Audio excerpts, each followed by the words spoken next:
In this series of slides, you will meet three families in Las Margaritas who became our close friends and our partners in outreach to the Tojolabals. Eduardo Solis grew up on a large cattle ranch. He was the illegitimate son of the ranch owner, but with no future on the ranch except hard work as a serf. So he moved the family to some property on the edge of Las Margaritas. It was a 4-generation family with 5 children. The great-grandmother died shortly after we arrived in Las Margaritas. Estela, the oldest daughter, celebrated her 15th birthday with a new dress. Our daughter Lisa was with us that summer and was there for the celebration. We gathered in the yard of their humble home. Eduardo's wife was delighted with their baby, but the youngest sibling obviously felt a bit of jealousy. Helen tried to assure her that she was loved and belonged. Marina was a loving sister and had a beautiful smile. A couple years later, it was Marina's turn to celebrate her 15th birthday. She is bringing some of the food from the kitchen, followed by her sisters. The 3 turkeys strutted around celebrating their survival. We enjoyed the food in their living room. Some singing followed the meal, and some enjoyable visiting which gave opportunity to practice Spanish and Tojolabal, especially with Eduardo's mother, Lorenza.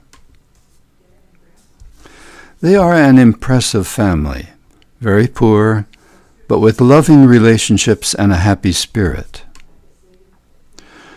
Learning a new language at 50 years old was a difficult assignment for us, but Helen was a disciplined student, listening to some of the Tojolabal conversations we had recorded.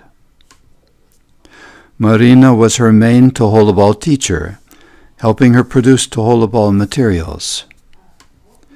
Here Marina and her sister are enjoying some cake in our home.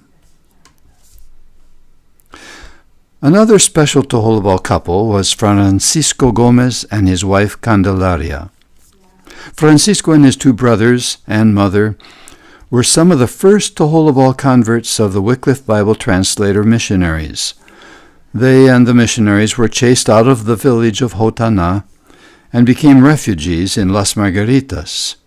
His brothers and he and his cousin planted congregations in 3 Tojolabal villages, Madero, Colonia Chiapa, and San Pedro.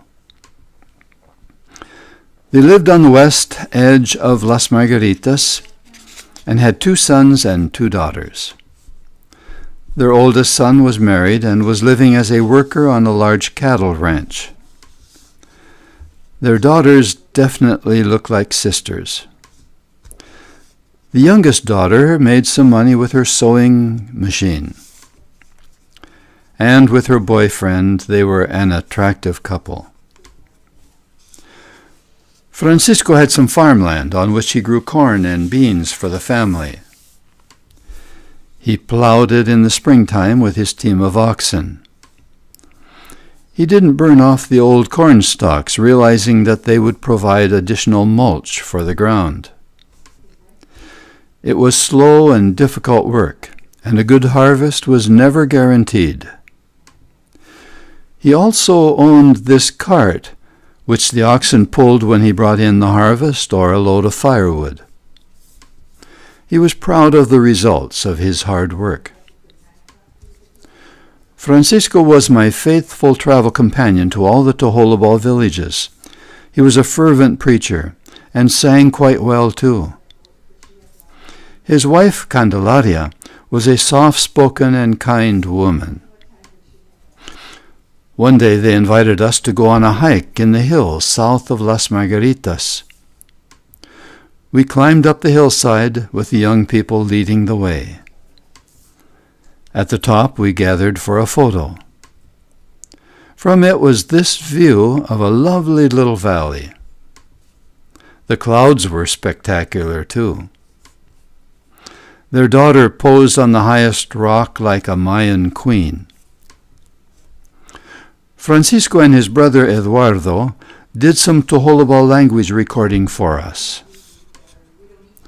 Lisa and Helen are putting together some Tojolabal study materials on our dining room table. 4 Tojolabal students came for a Christian Education Institute. Helen demonstrated how to teach the Tojolabal Sunday school lessons that she and Marina had translated. Our living room served well as a classroom. I also had some Bible study materials for them. These men came for a music institute. We mimeographed some Tojolabal hymns with notes for them. And we recorded some songs for a cassette ministry. The tall student on the left was a Seltal from a jungle village that was evangelizing nearby Tojolabal villages.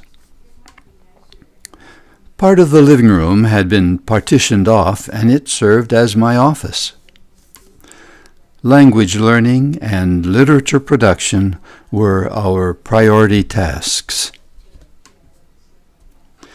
Alberto Gomez was the Seltal medical evangelist who established a strong church in the lowland Tojolabal village of Benito Juarez.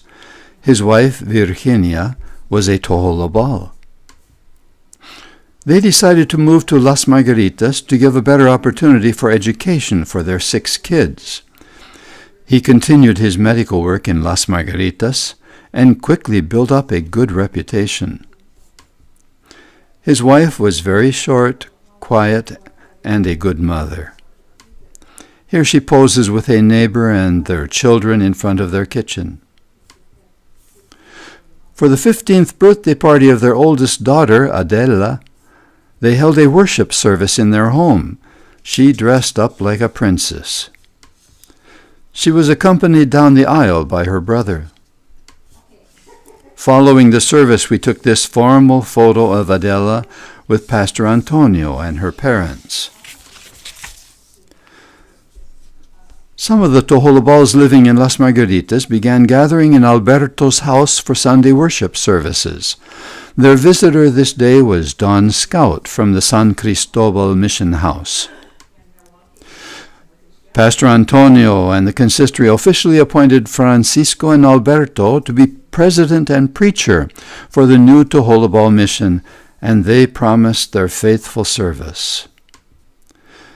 They were visited by Roberto Santis and his family, who were serving as missionaries to the Amatenango Seltals. They provided some special music for the service. We took a photo of the 2 Seltal missionary families on the porch of Alberto's new house. Both families have had very fruitful ministries, establishing strong congregations in unevangelized villages. The Tojolabal congregation quickly outgrew Alberto's house. Francisco donated property behind his house for a church building. The dedication service attracted a large crowd, more than could fit inside the building. Pastor Antonio and the elders of the Las Margaritas Church led the service of dedication, and everyone was invited to enjoy the food afterward. The next Sunday, the congregation posed for an official photo, and history was made in the city of Las Margaritas. There was now a Tojolabal church in Las Margaritas.